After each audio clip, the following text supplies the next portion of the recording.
People always ask me, Craig, what is Gopher talk? Are you talking about Gophers? Nope.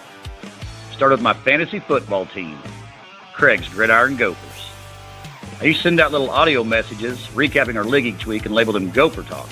That's how the name was born. Now, it's going to do a full show from my garage.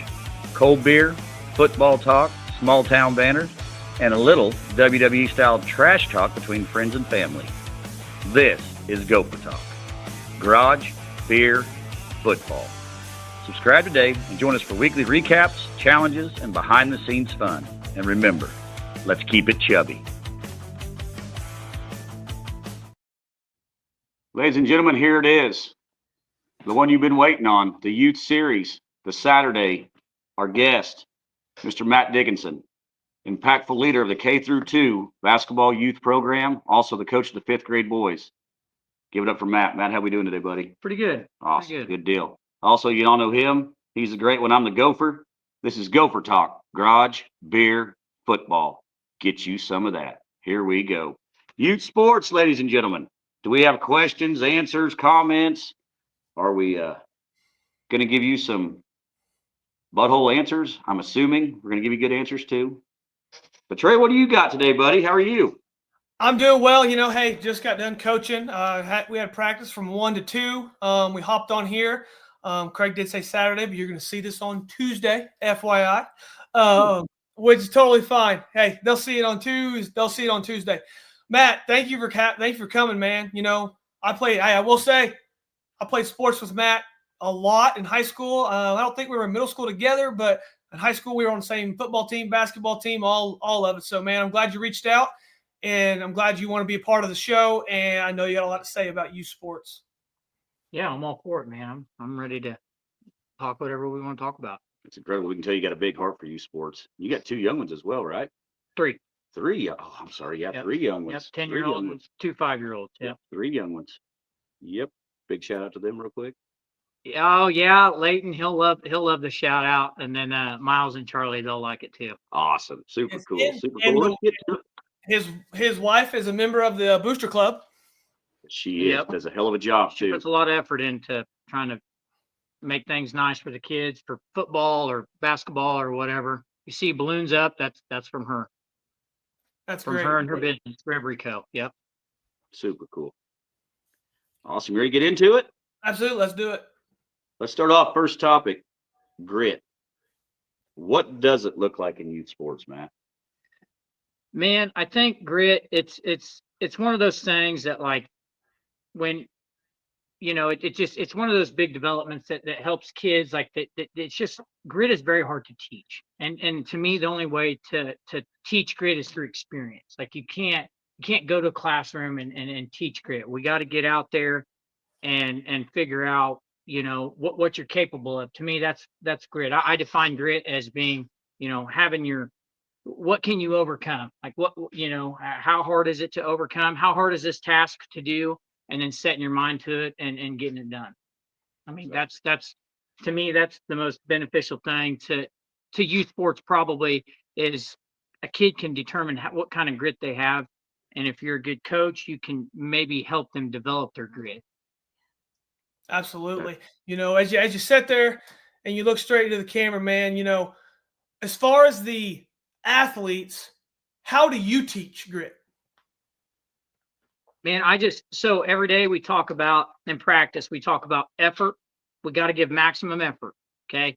And then we talk about mistakes. You have to be ready to make mistakes. Like if we aren't making mistakes, we aren't doing anything. And to me, that's the beauty of where the grit portrays to the life is. That was the same thing I was told when I started my career in construction, is like, if you're not making mistakes, then you're not doing anything. So we got to be able to get out there and give effort. And then we got to be ready we're going to make a mistake, and then we got to overcome it. We got to get better. Like that's what grit is. It's just making a mistake, figuring it out, and just keep working through it. Don't give up. Get you some of that. That's right. Get you some of that. They write books about that. Especially in the military. It's called a zero defect mindset. Is that it's okay to make a mistake as long as you're trying to do the right thing, and don't hold their feet to the fire when they're trying to do the right thing and they just mess up. That's literally, they write books about it. Yeah, and I wish I'd have heard that more. Like I didn't, back I think even when we were probably all kids, that was not a thing. Like we weren't told that mistakes are okay. Like because in reality you can't ever be perfect. Like no kid will ever have a good game. If you have that's what I told the kids. I said the only way you have a perfect game, honestly, is sitting on the bench. Like Yeah, that's the only way you could have a perfect game because I mean you just can't do anything. That's the only thing only way to have a perfect game. I agree. Can't Man, I mean, the grit is Sorry, the brother. grit is so big. I What's up? forget to shut down. Sorry about that. I had a Mine's not shut down either. little phone call. I normally turn it on, but we Oh, talked wait, so much yeah. before this. Yeah, Craig, what's your we got another topic was the what, friendships and teamwork. Do you have on that, Craig? Yeah, why it matters early. I mean, where was we at? Just I think the football banquet just the other night. And we're talking high school level this time. Fowler gave this huge speech on what early childhood sports actually do for kids when they grow older. So Matt, you've coached everything from K through 2 to rec 5th grade ball. How do those early friendships and team moments shape a kid long term? I mean, even to you, the kids you got now, how does that shape the long term you, sports in general? Yeah, I mean, man, that's another just kind of an everything thing. Like, you pour concrete. Yeah, You can't do it by yourself. It's a absolutely. team effort. Yep. My world, I build buildings. I can for sure not do it by myself. And it just starts, you just start to get to develop how to work together as a team. And you got to, probably one of the biggest things is learning to trust that, Craig is going to defend his guy or Craig is going to get that hit or field that ball. And you have to put that trust in everybody. And then you start developing trust and we start developing friendships. And then we start, and then it just blossoms from there. I mean, yeah, I mean, it's super important to just, I mean, have that development. Especially as a young kid, Oh yeah. because your mind is so big. Hmm. Especially as a young kid. I mean, they're everywhere anyway. I mean, it's probably hard to coach K through 2 in the first place. Oh, Imagine. I think there'd be some funny moments, just like we Oh, talked about the team ballers the other day. yes. I I mean, mean, these it kids, is. it'd be awesome. Yeah, and yeah. K through 2. I mean, some of them kids have never even done anything with anybody in any regard to like that, and it's just a great experience and opens their eyes to just a team effort. I mean, because most things in life evolve around a team. There's very, very few things that are just solely on you. Oh, Mhm. absolutely. Even your individual sports, it takes a team behind you to, be good. Oh With yeah. with the friendship stuff, we were just talking about it. And these kids who come out and play, and they're like, well, I don't want to play or whatever. Their parents, do it. They make them play and they give them a full season and they make a friend and then they want to play again because they made a friend, and most of their friends play like we talked about, and they want to play because they make a friend. And that is the just most important thing I believe, in youth sports is the interaction. We talked about it on Monday, go for the interaction that comes from youth sports. You can't beat it.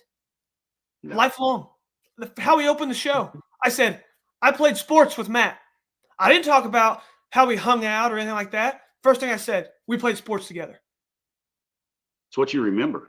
Yeah, I remember going. I'm pretty sure I was in 8th grade. Matt, you was a sophomore. I was a senior. One of my memories from middle school was walking to Matt's house when he was in 6th grade and playing basketball when he lived there in town and playing basketball. We played basketball like every single day together, just one-on-one playing.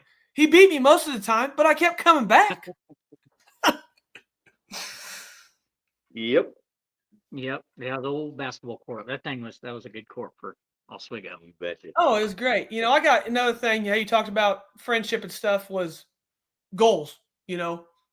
Setting the right goals for your kids. How do you do that? So one thing that we talk about, like, I want to be competitive and I want to put the emphasis on, I don't try to put the emphasis so much on winning. Like I don't, winning is that's the reward, but it's hard for kids to understand. Losing is a reward too. They just don't see it like that. But, putting the goal is like, we had a goal the other day. We want to hold we want to hold the opponent to 10 points. We want to run through our offense. We try to set goals that are achievable, and then it gives the kids something to work for, and it's not just like, well, I just want to beat the other team. Like, yeah, that's great too, but like, let's set a team goal, let's set some individual goals, and like, let's work towards them, because winning is not everything, because once again, we're going to fail. So you just can't set the goal always to just win. You have to have multiple goals, individual, team, all around. Absolutely. What age groups do you coach? So right now I'm coaching 5th grade boys basketball. I coached 4th grade boys basketball last year, and I actually did that for 2 years because my boy was in 3rd grade, so he bumped up to 4th, and we played that. And I mean, man, just the difference between 4th and 5th has been night and day. I mean, they understand what a screen is. I mean, we know what a screen is now. Like, I Yeah. don't have to go through the fundamentals of a screen. Now we got to learn how to set the screen. Yes. But when I tell them to go set a screen, they at least know they got to run over there and go stand in front of a guy. Matt, Absolutely. back to goals kids should have, right? Mhm. That you install into them. Where does that go? Where does that start at home, though? I mean, what should the parent or guardian be installing in kids when they make them play sports or let them play sports? Well, how should they be helping you install goals into them as well? Yeah, I mean, I think it just kind of boils down to a little bit of pushing never hurts, man. I mean, you can't, I mean, as an adult, if you just kind of live Manila, you're gonna be Manila. And I mean, you gotta don't be afraid to push your kids. I mean, just like you said in that previous deal, you made your daughter play, and then she loved it, but she wouldn't have done that on her own. And Absolutely. that's what it's all about. I mean, man, you're the parent, like, you know more than they know. They may think they know more than you know, but you just got to be willing to give a little bit of push. I mean, don't be afraid. You've got to push them. They're going to push back, and that's where you just got to be bullheaded and tell them, you're Yes. playing. Yes. I don't care what you say. You're going to play, and force them to do things to get them out of their comfort zone, and set some goals and stuff like that. I mean, Bingo, Yep. hit the nail on the head right there. Out of your comfort zone, kids. That's all you got to do. Once you do it one time, you're gonna be like, "Holy crap, this is a lot easier than I thought it was." A lot Oh, easier. yes. Every time, and there's, to touch on things, and I'll touch on it. I don't want to put you in a predicament, Matt. I call myself a trad dad. A traditional dad, and it's like, hey, if you don't want to play, it's okay because I'm making you play. And there's some parents out there today, they don't want to push. If they say, oh, I don't want to play, and it's like, all right, cool. We'll leave you on the we'll leave you on the Xbox. And then it's like, get out there and just like you said, push them. Like, it's okay, because when they go out in the real world, they're going to be pushed. And do you want or worst case, they're not going to be pushed, and then they don't do anything They at all. don't exactly. You gotta, yeah, that's where the grit and the teamwork and setting goals. I mean, it just kind of all comes together right there. That's where I believe, and this is going to sound bad on here. Installing that into a kid, like you said, they're actually born with it a little bit too. I mean, grit's No doubt, no doubt, either no got it doubt. right. A big heart goes a long way. And I'm going to say it out loud. For instance, my son. I'm not saying he's a great athlete. He's an athlete, but he has worked his ass off to get where he's at. Oh, I agree. I mean, that dude works out like he's committed to lifting weights. You bet. And he, like you said, not, I think Tucker's a great athlete, but like you said, I mean, he's not Michael Jordan. No. And that's a fair, but man, he works hard. He does. And there's nothing, I mean, you can't, that just goes so much farther than just sports. When you tell a kid they can't do something, they prove you wrong. Mm-hmm. That's where I think grit, the responsibility, the respect, that's where you gain everything. I mean, you literally gain everything. When someone tells you can't do something, you do it, it's on. And I hope a lot of these kids, that's why I'm glad you're coaching, because I shouldn't even say this out loud, but there's parents nowadays that don't install that into kids. They let them be the shithead kids that they shouldn't be. You know, Mhm. they don't make them do this. They don't make them do that. And I'm not talking bad about parents. I'm just saying gain a little responsibility and Yep. make them right. Oh, absolutely. Yeah. Gain a little responsibility, It's make them right. I mean, if you get on, anybody gets on the internet and they Google trad dad, they'll see videos about it. I mean, it is a thing that it's kind of by the wayside, and I do believe that the three people that are talking on the screen today, I would consider them trad dads because that's just what we do. And we were athletes in a sense of we played sports all the time and we know how it should be done and it's okay to push kids and we're like, it'll be okay. You know, You bet. Matt, with there was one topic that I think you wanted to talk about heavily, and it was constructive coaching, building kids up and not tearing them down, and being destructive. Yeah, I think there's a lot of coaches that, man, I'm all about yelling at the kids and holding them accountable, but we don't want to be yelling at them like, "Hey, you're doing a bad job." It's, "Hey, let's try to do better." Like let's put in some more effort. You know, they're like, "Oh, I can't do it. I can't." It's like, "Well, here, let me give you some tricks. Let me give you some tips and some tricks and things like that, and then let's try it again. Like, let's not just keep, don't give me the I can't or whatever." And that's where, I had a kid the other day. He came off and he was upset because I think mostly just because I pulled him out, which I got 6 kids. It's like, man, somebody sat on the bench. One there's got to be one kid sitting on the bench at all times. But he was upset, and I just kind of go over there and I kicked him on the leg. I'm like, "Hey, dude, just don't get your head down, because like if you get your head down, the worst thing get your head down. Worst thing that's going to happen, you're going to go out there and you're going to play even worse. Like, don't, confidence is key." And that's where I think the constructive and deconstructive is so important as a coach, because um, there's a statistic out there that like a lot of kids will quit sports at like 12, and it's because of bad coaching experiences to previous years, Bingo. because a Yes. coach was either too hard on them. And like I said, you got to be hard on your kids. You got to show, "Hey, this is what I expect. I expect you to get in here and give me everything you got every day. But if you're not going to do it, don't just throw them to the wayside. You got to build them up, give them that confidence. Like, hey, man, you can shoot a layup. You just have to put more effort into it and continue to keep trying rather than just walk away." Yeah. Yes, and when you touch on consistency is key. As a coach, we've all been them. That is the most important thing in youth sports too. Is in the sense of teaching, is you do it over and over and over. You can't. If the fifth grader or the second grader, even, I mean, it goes all the way down, up and down. That's why you practice it. When we do layups. Well, at that age, they don't do the same layups every single time. Every layup is like somehow different, you Mm-hmm. know, and you're constantly building that consistency of showing, hey, here's your steps, here's your gather steps, and then as far as the deconstructive and constructive, perfect example, had a girl today, probably one of the best players on the team. She wasn't paying attention. Well, she's one of the best players on the team. I could have just destroyed her, but I didn't.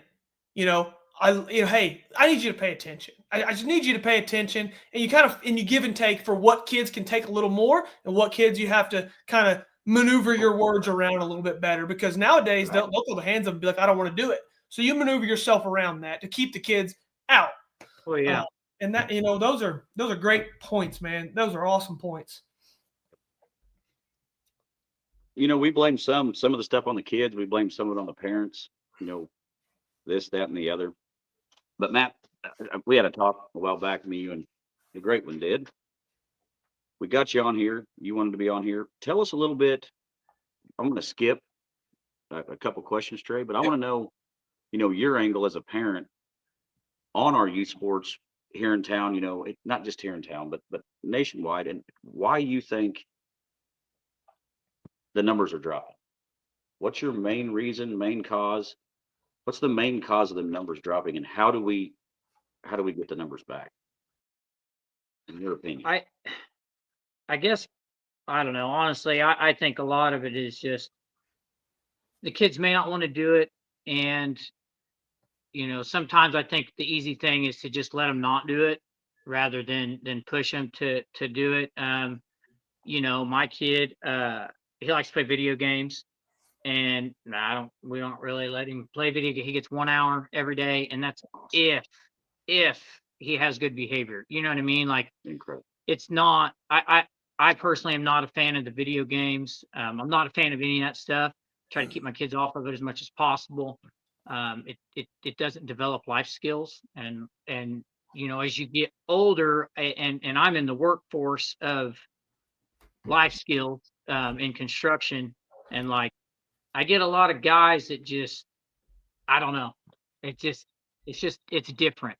It's very different. And I think if they had to be forced to do things as a younger kid, they would have a different outlook. It's just a different. I mean, it just requires a different outlook and a different mentality to be productive. So are we blaming video games for kids not getting up in a way? Because I do I think it's part of it. I mean, I think some of it is just like, man, you got to put your foot down. too.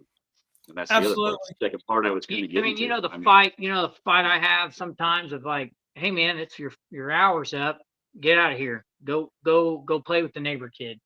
It's a fight. And then, I mean, I couldn't tell you how many times I about broke that PlayStation. Really. That's a good point, Trent. I want to say this, so keep on. This is to all everybody watching. We're talking K through 2 youth right now. What we're talking about, and older. But to me, K through 2 youth, when we say the word team's not just the kid on the team. Team's not just the coach coaching the team. The team is the parents, the kid, the coach. Period. It takes all three of you. Mm-hmm. Like Trey's saying, you're going to get the bad employee, the good employee, and you have it out there in youth sports as well. And I always tell my boy, effort. I mean, I don't really tell him this, but that's the way effort is contagious. So like, I tell him, hey man, if you're out there and you're like, I beat into him. That sounds bad, but I really just talk it into him that like, dude, if you get out there and bust your butt on defense, he runs point on defense every time. And I'm like, if you work that kid back and forth, back and forth, back and forth, back and forth, and everybody sees how much effort, your team sees how much effort you're applying, your teammates play harder. They're going to play harder because when you develop the team effort, okay, I'm dedicated to Craig. Like I want, hey, Craig's working hard. No, I got to work hard too. I don't want to be the last man on this stage. Like, that's what that's what I try to push. And that's where, that portrays back into life, them life skills of just work hard, man. You just got to work hard. And like, if you work hard as a team, your team will pick up. I mean, just no doubt. Absolutely. They rise to the level of the competition, and that's within your own team even, like you said, your boys working hard. That's going to bring everyone up because, they're seeing them. They're like, wait, we're going to come up, we're going to be on that level and we're going to work hard. As long as you give effort, you'll be all right. The kids will be like okay. an ass. I mean, I can't, Yep. And that goes with pumping the kids up too. I mean, when you see one doing well and you pump the whole team up as a coach too, especially that age, shoot, dude, them kids they'll climb walls for you. Absolutely. They really will. They really will. Super cool. Trey, go ahead. Go ahead. Sorry. No, go ahead, Trey. Go ahead. Well, you got that perfect world ringer? I got the perfect world ringer. I do.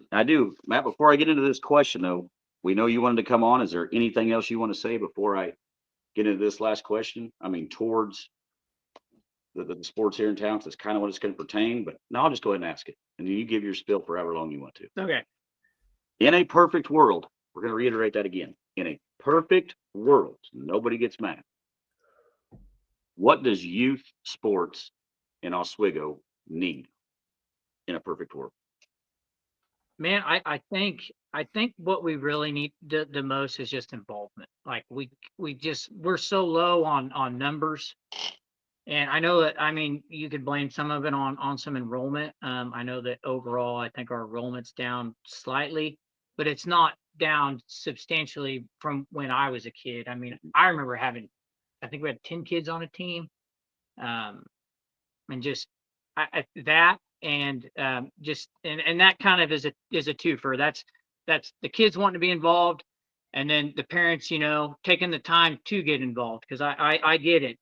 There are some nights, trust me, I get it. I drive 2 hours to work every day, and I drive 2 hours home. As soon as I get home, we're getting ready for practice, and we do practice. And then I don't get home. That's if we have the early practice. I practice from 5:30 to 7. So basically, I'm not home from 5 a.m. in the morning till 7:30 at night. And just just a little more commitment from the parents. I know, like I know it's tough, but man, I mean, it's important. I mean, you got to put you got to dedicate to your kid, because when you're 80 years old, you may have to call your kid to come wipe your ass. And if you didn't put in the effort to that kid, that kid's not going to come wipe your ass for you. I guarantee it. Guarantee it. I mean, you're talking perfect, because you know what that's called? Parenting. Yeah. Yeah. It's responsibility. I mean, that's all what it is. Yep. It's all it is, and we got, it's, you touched on numbers being down. We were talking about kind of what the enrollment is there, and all the other, towns around and anywhere. I mean, there's enough. There is enough. I think so. Yeah. There's enough, in my opinion. Go ahead, Gopher. One more question that we really didn't touch on, because like we said, I ain't been in it. You two are in it. And I'm asking both of you. You can answer first and let him roll. I really want to know nowadays, K through, let's say K through 5th, the kids that are playing, how is the parent to coach relationship nowadays? Is it good, bad, or you got, in betweens, or? My group of kids is great. I mean, they bring their kids to practice on time, just all I ask. And then some of them leave, some of them stay, all fine by me. They know when practice ends. Easy money. I mean, I'm not asking them to come out there and do stuff. I do try to do a thing every year where I get all the dads will play all the kids 5-on-5 before the end of the season. But I don't really try to. I don't try to ask a whole lot from the parents. Just that your kid be there on time. In Oswego, it's $5 to get into the league. So, and that's all it is. And I mean, to be honest, if somebody needs to, if I get it, times are tough, and if you need the $5, just if that's what's holding you back from getting your kid in there, hey, give me a call. You heard him, guys. $5. $5 gets your kid into a sport that they're going to remember their whole life. Get them in there, guys. Get them in there. The great one. I guess let me back up on that. $10 for K through 2, because that's to buy a T-shirt. Yep. That's to buy a T-shirt. 3rd through 5th is $5. We have jerseys already. We already have jerseys and stuff, and that's what for the older youth sports is $5. Absolutely. I mean, we're talking very minimal. A PlayStation is $600. A video game now is $70, and we run out and buy those. Robux coins or whatever the heck they get is, $25. I mean, it's all over. I mean, the $5, you put them out there, you get for $5, you get something that in other sports, not other sports, but other competitive sports, cost you $2,500. And gas to drive an hour, hotels, meals, all this stuff. But for $5, you get, Matthew Dickinson to coach your team and coach your kid in basketball, and he's teaching it the right way. If you can't do that, like you said, call somebody, talk to somebody, and we'll make it happen. From my experience in the perfect world, being from that area, I think that if the parents would come up and say, hey, I want to play, I know you'd have an open conversation. But the fact that you ain't got 10 kids in a 5th grade boys basketball team tells me something. I mean, it's like, come on, get them out there, get them going. And for question to you, Matt, I won't not go on much, is that how do you deal with the parents and the communication to the parents? They come up to you, talk to you, stuff like that. Because that's why some people don't coach. I don't want to talk to the parents. I'm tired of them, I know that's a hard line to toe. I think for me, it's easy here because we all know each other. So like, Yep. I mean, three of the kids on the team. One of them's my cousin. Yep. The other one I went from grade school through high school with. Oh. I mean, just that communication really isn't for me. It's not a big deal. I just get on GroupMe, and Yep. and then that way anybody can add anybody to the conversation that that needs to be at grandparents or whatever to help get the kids to practice or however the logistics need to work. Mm-hmm. And I mean, for me, it's been super easy. Like I said, I've got a great group of kids. None of the parents complain. And I think it's just kind of, I just try to be productive and encouraging. And I think that's one reason why there's not a whole lot of issues is because I'm not out there yelling at their kids. I mean, if I'm yelling at them, they understand. They know why. They're all Your- for it. Incredible. And your I'm not attitude. yelling at them destructively. I'm always yelling constructively. It does no good Yep. whether they're 5 years old or 85 years old to just sit there and yell at anybody. Exactly. Yes. Exactly. Your attitude is right. From parent to kid, the attitude is necessarily, for me, my attitude for the parent to the kid is basically the same. I'm going to treat them with respect, and I'm going to expect they know what I expect from the parent and the kids. And it's kind of like, I know it's the right thing, so I keep moving forward with a positive attitude. And that's spot on, man. That's spot on. And the community should hear this, and they should be like being like, next year or whoever, I'm gonna, if all coaches are like you, they should be having their kids out. They're just bottom line. I mean, honestly, man, we have a great group of coaches right now. I mean, it's myself. I'll just shout them all out. It's myself, Damon Trotnick. He's a great coach. That's my cousin.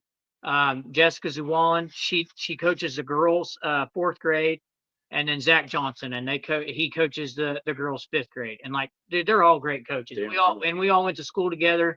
Yep. Nobody's out there trying to beat their kids down with we could be, you got whatever. I mean, we're all just encouraging, doing the best that we can, and trying to build the kids up to where. Because in the end, I'd kind of like Oswego to win a state championship and something. And then it starts here. It doesn't. You can't. We talk about this all the time. Kind of goes back to pushing your kids to be outside rather than allowing them to do things inside. Just pushing them to play. And we can't learn fundamentals and things like that in high school. We're too late. We've missed the boat here. So we got to learn. Right. We got to learn our fundamentals now. Let's teach them now, and then push your kid, and hopefully your kid learned enough that they want to go out and get better at something. I don't care what it is, but it takes effort and it takes time. Lots of time. I mean, time.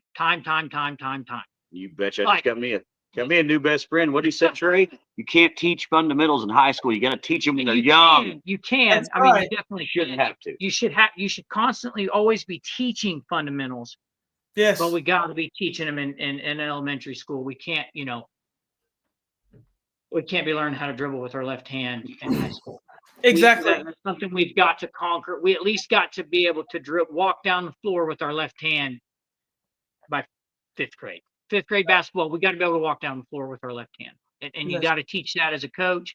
And the kid has to go practice. I mean, we play, and I'm 34, and I mean, these kids are 10, and they just, sometimes I do the crossover and the layup, and they're just like astounded. And it's just like, hey man, like, dude, guys, when I was a kid, I had a basketball court every day before the bus showed up, unless it was raining. There could have been snow on the ground. I was playing basketball. I was just shooting. I was dribbling. I was doing whatever I had to do. We just played all the time. And I just put in, like I said, we did a lot of traveling basketball. That's a totally different deal. But man, I put a lot of time into playing. And honestly, I wasn't even anything spectacular. I was just probably I was just a decent basketball player. I got to college and learned I was not that good at all. But I still worked hard at it, and I was still I still got out there and gave it everything I had every single time. Absolutely. You're building, they build, we had Coach Fowler on previously. He has a culture. Pain and respect. He wants kids with heart, and he wants coachable kids. That's how you build them now. And that's how you build them now in youth sports. You build the culture of Oswego or whatever town that you're in. And because you're going to be pushing them to middle school, to the high school. This isn't foreign. It should not be foreign when they get up to middle school. It's like, well, this coach, I don't even know what they're doing. It should all be the same. And that's kind of on coach responsibility to kind of see how other things are coached. And then when we push them up, and to touch on your point, we just talked about this. That's what Michael Jordan, his mom didn't call the school and say, why did my boy get cut? Michael Jordan went to the basketball court and he played harder and he made the team. And then the rest is history. That's the point. It's all, you can't teach a kid to be amazing at basketball 2 days a week, an hour and a half at a time. It doesn't work that way. You've got the parent has to be like, hey, we've got to get out there. And you don't have to have a basketball goal to even practice basketball. You have basketball, you can practice in your living room, you can practice in your driveway, anything. Anything will help, and that's the biggest thing. And man, that's good stuff, Matt. Yeah. Damn good stuff. It's going to be from the 4th grade to the 8th grade to finally do the 3-step dunk. I mean, I was only 5 seconds. Yeah. Good stuff. Absolutely. That's all I got, Craig. That's my 2 cents on that, Matt. Thanks for coming on. Yeah, I got one last thing. Get her, buddy. So K-2 basketball, like you guys said, I'm going to be in charge of doing that this year. We're going to start sometime in late January. We're going to do 3 weeks of practices. We'll have a break for the Super Bowl, and then we'll do 2 weeks of games. So basically 5 total weeks. It's an hour. I may try to squeeze an hour and a half out of it. But it's an hour to an hour and a half on Sunday. We're going to do a little differently this year. I want to kind of do a camp style type practice. We're still going to divide up into teams, but we're going to hit the basics. Basically, we'll probably have 4 to 5 teams. We'll have 4 to 5 basics in, dribbling, passing, maybe run through some offense, some defense, things like that for 2 practices. Then we're going to go to a controlled scrimmage on the 3rd practice, which is that just really gets the kids on, hey, you got to run up and down the floor. This is how we set up on offense, how we set up on defense. And then the last 2 weeks will just be, scrimmaging, aka total chaos. Awesome. Yes, it will be chaos. That is a fact. Is that $10 as well? That's $10. Yes, that's $10, and that's for the T-shirt. That gets you a T-shirt for your team, because like I say, we'll divide them up, and each kid gets their own colored T-shirt. That's great. That's great. Hey, Great speaking stuff. of T-shirts, big shout out, Black Crow Trading Company. That's our plug. Get up there, guys. Need some. Knock it off. We got people here that's got some shirts, so they're kind of waving them around. My bad, everybody. But anyway, get up there. Black Crow Trading Company. Get there, support Angela. Awesome people. She's got whatever you need, any kind of shirt. Make sure you get a Gopher Talk shirt. We'd love it if you did. Absolutely. That's all I got to say about that. I just have one thing that I'll let Gopher do is outro. I think my new outro is going to be, Gopher Nation, just make sure you love us often. Thank you. Oh, boy. Well, Gopher Nation, if you don't know what he's talking about, you need to get back on our videos and look at when we were going to eat, because I have no idea. We had a good time up there in Blue Springs with my cousins. It was freaking awesome. We ate some good food. Always a good time with them. But I was spanning around the table trying to be a content creator, if that's what you want to call us. Yeah. I'm going around the table, and I gave a spill at the end of it, and I did say at the end of it, love us often. I don't have any idea why. The Chubb looked at me like, what the hell's he saying? Hell, it happened, though, and you can't take it away. Yeah. It was live. You can't take it away. Look, there it is, baby. There it is. Love us. Look, right there. Love us often, folks. That's the great one's new saying. Love us often. Matt, thanks for coming on. Yeah, no problem. This was fun. Good time. Hell yeah, buddy. Hell yeah. That's all I got. All right. We end it, brother. All right, guys, ladies and gentlemen, Matt Dickinson, hell of a leader for the K-2 youth basketball program right here in Oswego, Kansas, also a 5th grade boys coach. If you guys got any questions, I know he's open to answer anything. He's very, very strong-minded about youth sports. He's a good dude. He knows a lot about sports. He was an athlete himself. Hell of a guy for the community, a good role model for your kids. Get with him. Let them kids play. Other than that, here we are. Gopher Talk, Garage Beer Football. I am the Gopher. That is the great one. That is Matt. And we are signing off. Thank you all very much. Not